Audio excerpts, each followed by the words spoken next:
Assalamu alaikum. Learning.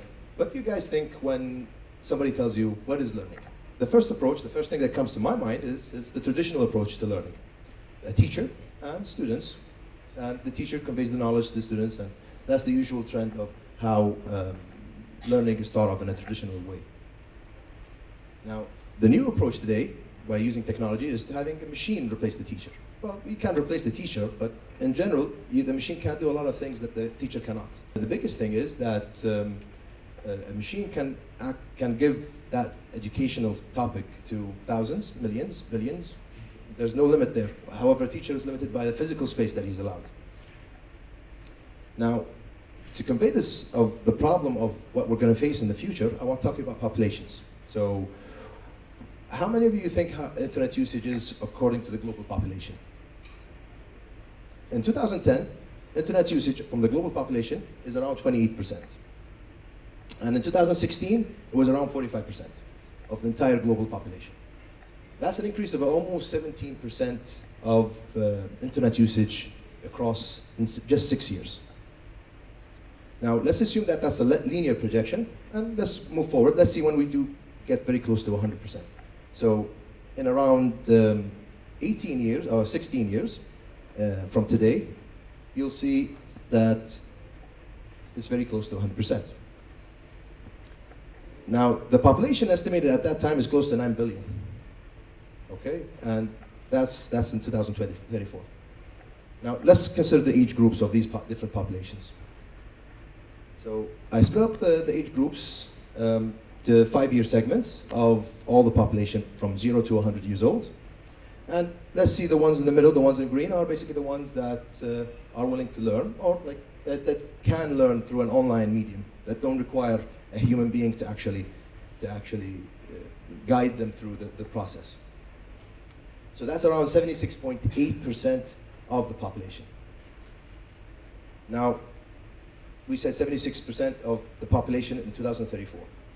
Now let's see capacity of universities. Today, there's around 12,000 registered universities. The biggest of those 12,000 universities houses around 57,000 students, and that's a rare case in general.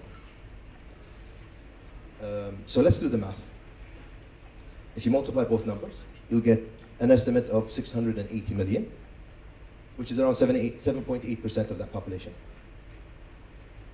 If you see that, that's a very small approach, a very small segment of the entire population that actually want to learn. So the thing everyone would think about is probably that the internet is here to save the day.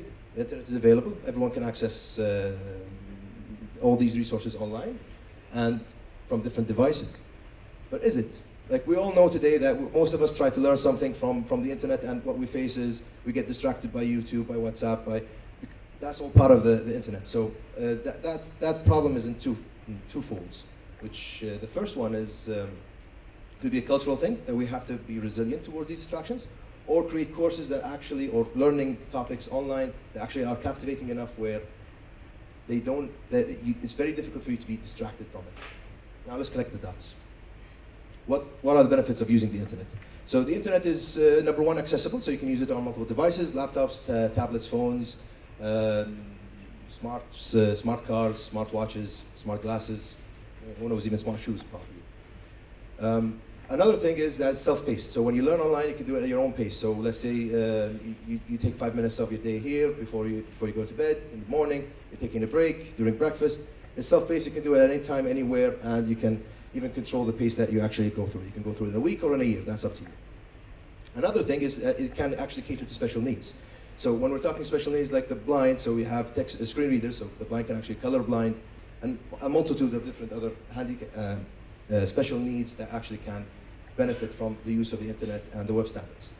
And I left these dots empty because there's so many standards today on the web where you can even utilize for learning, such as WebVR, Web Virtual Reality, and OpenGL and WebGL, which is graphics and 3D graphics and game development, and so much of these standards exist on a browser where you can just access that browser and you can do anything and everything.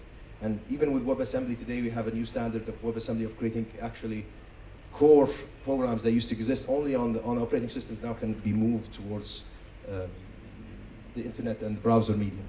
The best approach towards a good learning system is to have customized learning. So what do I mean by customized learning? So each one of us has a preference towards and a preference on how he learns.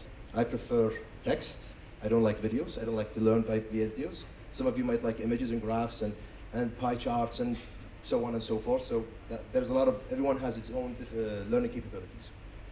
So customized learning would be the possible solution of every one of us having the thing he wants to learn in a special way that only him can understand, or the best possible way for him to actually get that topic and learn it. Here comes artificial intelligence. Specifically, we're talking about machine learning.